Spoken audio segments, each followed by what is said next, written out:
Hi, my name is Darkhound05, and welcome to my channel. With all the buzz being about Pokemon Sword and Shield, let's talk about a more beloved game to come out of the series, Pokemon Platinum. Yeah, the Sinnoh remakes will most likely be Diamond and Pearl, but Platinum is the most polished of the three, and should be the baseline for any remake. I'm going to list 10 things I want to see in the Gen 4 games if, or when, they ever get remade. One of the most common complaints leveled at the Sinnoh games is that the pacing is very slow, with battle animations such as HP crawl taking much longer than necessary. Platinum sort of fixed these issues, but sometimes the pacing still feels a bit slow. So in the new Sinnoh games, the animations should be sped up. This will help many people's gripes with the region and will help the introduction of younger players to one of the best entries in the series.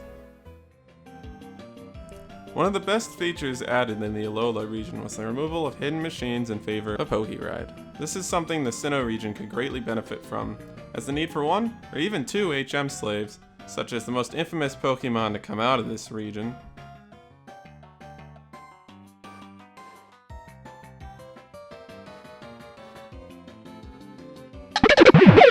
smack dab in the middle of Sinnoh lies Mount Coronet, an area that you need to traverse to go to different points in the game, including Snow Point City, Heart Dome City, and a few others.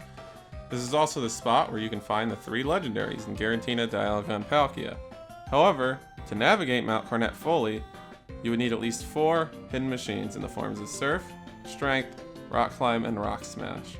Waterfall is needed to grab the Adamant and Lustrous Orbs for the box legendaries, and Defog can be optionally used in certain areas of Mount Coronet. Fly can even be used when you're on the top, so you could easily leave and go wherever you need to go. So that counts 7 hidden machines used to traverse one of the most important parts of the story. That takes away important party slots for battling the hordes of Zubats and Geodudes while trying to defeat the Bull Cut Brigade trying to create their new region. Even Let's Go Pikachu and Eevee got rid of hidden machines for other alternatives. A similar style to either, such as using Float Sail for surfing, Gliscor to scale cliffs, or Bibarel to push stones previously used with Strength. These would be some welcome changes to the region and get rid of one of the most annoying features of the older Pokemon games. Mega Evolutions, love them or hate them, are an interesting part of Pokemon. Mega Evolutions gave a new lease on life to certain Pokemon that were previously inactive in the higher tiers of competitive play, such as Beedrill and Ampharos. Generation 4 already has a few, like Lopunny and Gallade, that have already received Mega Evolutions, but there's a few others that could benefit. No Generation 4 Pokemon is more deserving than Luxray. Mega Luxray could solve a lot of the issues that face Luxray in competitive play at the moment. The addition of a Dark typing could really benefit, seeing as normal Luxray probably should have had it to begin with, and it would help with some of the stab issues. Mega Luxray would gain a speed boost and possibly a buff to its defensive stats.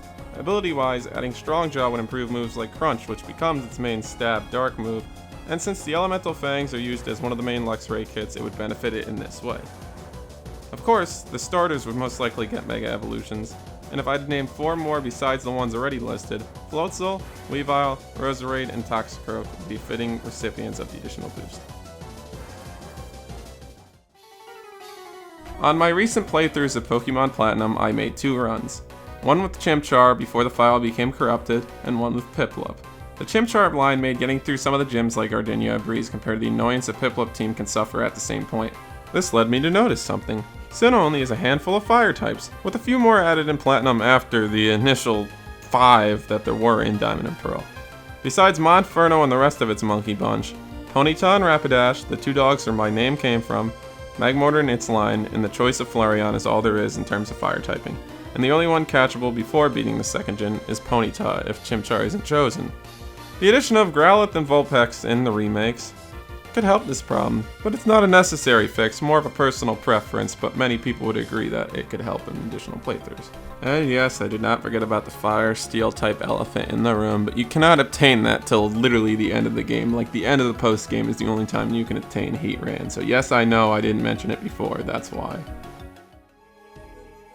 Breeding has come a long way in the 3 generations following Sinnoh, thanks to the addition of the Destiny Knot and the power items such as the Power Lens and Power Band, which makes IV transferring a lot easier between mother and father to their kids. These items added a whole new aspect to the game, improving breeding so that people could normally obtain competitively viable Pokemon as opposed to having to cheat them in like many higher level players do. Hybrid training could also be a thing, but I wouldn't add it in Sinnoh. The addition of actual breeding items could add another layer and more gameplay and more features to the people that enjoy breeding, as many do in these new generations. One of the best non-battling additions to the Pokemon series was the Underground introduced in this generation. It was a natural evolution of the secret base system introduced in the previous gen. The Underground was accessible as early as Eterna City, with the Underground Man giving us an explorer's kit and setting us on our way to the underground sprawling network of tunnels found in the Sinnoh region. Secret bases could be made, orbs could be mined and later grown, fossils, shards, and evolutionary stones could also be found.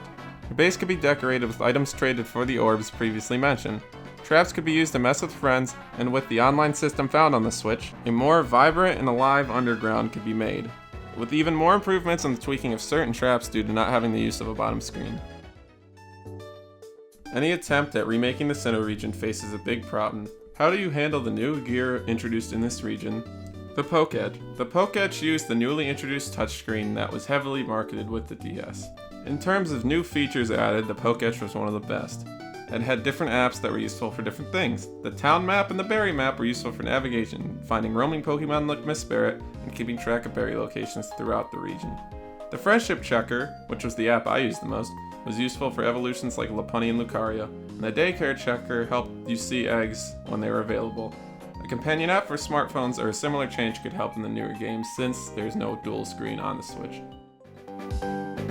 Found in Heart Home City, Super Contests were introduced in this generation, which were a big improvement over the contests found in Generation 3.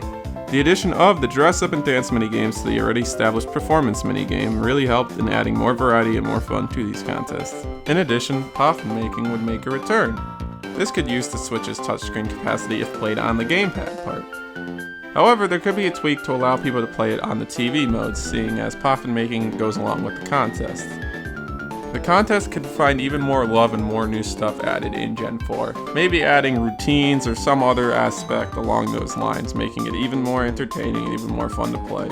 Having side games for more content is one of the best parts about Sinnoh, as there's so much to do and many different ways to play it. And having Super Contest return with maybe a tweak and more additional content would be awesome to see in any remake. With models being found as early as Gen 6 for the 3D variety, having a Pokemon follow you was introduced in Amity Square. Okay, really, it was introduced in Pokemon Yellow, but that only applied to Pikachu, but that's besides the point. Anyway, in Gen 4, there was Amity Square, which is also found in Heart Home City. Certain Pokemon deemed cute like Bunary, Pachirisu, and Drifloon. I love Drifloon! Anyway, there's a set area where you could find a few items, your Pokemon could find decorations for contests and dress up, and you could just walk around with the Pokemon like many people always wanted to do. This set the groundwork and was later expanded in Heart Gold and Soul Silver, so it would be a welcome addition to the Sinnoh region to see Infernape, Lucario, Lopunny, Luxray, and any other Pokemon follow behind you on your journey. It only seems right that the generation that introduced the concept should have it added. It was added in, Let's Go Pikachu and Eevee, and that was one of the best parts about that game, so I see no reason they couldn't add it in Sinnoh. Assuming that the Battle Frontier or Battle Resort will return and not get cut like it did in Omega Ruby and Alpha Sapphire, and all the post-game from Platinum makes its way back, the last thing needed in the Sinnoh remakes is a way to obtain the event Pokemon normally inside the game. First, adding a way to obtain 3 Regis in the remake would help gain Regigigas, so I say put Registeel somewhere on Iron Island, Regirock in Mount Coronet, and Regice some point near Snowpoint City. Maybe on like Akity Lakefront or something like that. I feel like that could go really well. Anyway, there could also be a huge improvement to the post-game besides Heatran, allowing a mission for Cresselia and Darkrai and some kind of quest in lines of the Delta episode introduced in Omega Ruby and Alpha Sapphire. Besides this, Shaman and Arceus could have their own quests and just, give us more post-game content, give us more stuff to do, and make a way to actually catch the Pokemon that you can only get through events normally. Also, I forgot about Manaphy, and that was normally only obtainable through the mystery gift found in the Pokemon Ranger games at the time. So, yeah, if you could make a way to add Manaphy and somehow get Fion, that could also help a lot too. I feel like these additions to what I consider possibly the best and the most complete game in the series, Pokemon Platinum, could allow any remake of Sinnoh to match the likes of Kanto and Johto. Sorry, Hoenn, but Emerald is still the best version. Anyway, thanks for watching, and hopefully I'll see you next time. I've been Darkout05, thanks for watching again, and I'll see you around.